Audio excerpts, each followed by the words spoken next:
கிறிஸ்தவ வாழ்க்கையை கரெக்டாக புரிஞ்சுக்கணும். சரியாக புரிஞ்சுக்காம நம்ம வாழும்போது நிறைய ஏமாற்றம், தோல்வி ஒரு மாதிரி இருக்கும். சில பேர் உங்களை பார்க்கும்போது இந்த தான் கிறிஸ்தவ வாழ்க்கையை எனக்கு வேண்டாம் போயிடுவாங்க. ஆனால் இது வெற்றிகரமான ஒரு வாழ்க்கை. இந்த வாழ்க்கை அவ்வளோ மேன்மையானது அப்படிங்கிறத நீங்களும் புரிஞ்சுக்கிட்டு நீங்க அந்த வாழ்க்கையை வாழும்போது நான் சொல்றேன், நிறைய பேர் நீங்க சொல்லாமலே இயேசு பின்னாடி வர ஆரம்பிச்சிருவாங்க.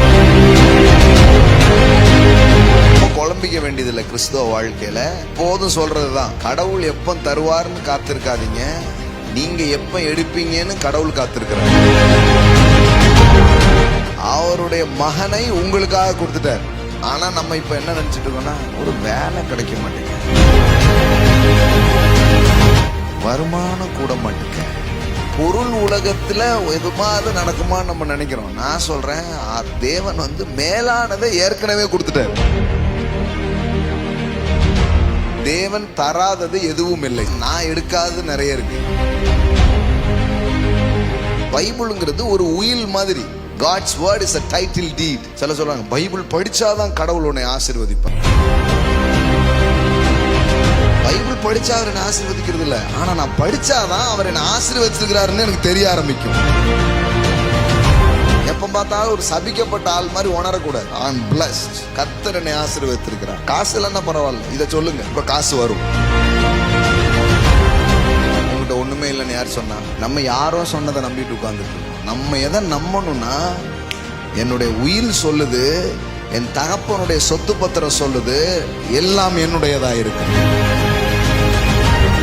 நீங்க இப்ப முழங்கால் போடுறதுனால ஆசீர்வாதம் வரப்போறது இல்லை.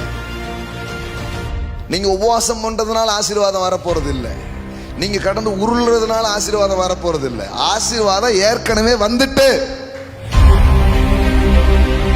இது நீங்க என்னெல்லாமோ வெட்டி முறிக்கிறதுனால உங்களுக்கு வர்றது இல்லைங்க. இது உங்க உரிமைங்க, இது உங்க சொத்து. தேவன் வைத்திருக்கிற அந்த சத்தியத்தை எப்பொழுது நீங்கள் அறிகிறீர்களோ, வெளிப்பாடு எப்போ உங்க வாழ்க்கையில வருதோ, அன்னைக்கு வெற்றி உங்க வாழ்க்கையில வர ஆரம்பிச்சு.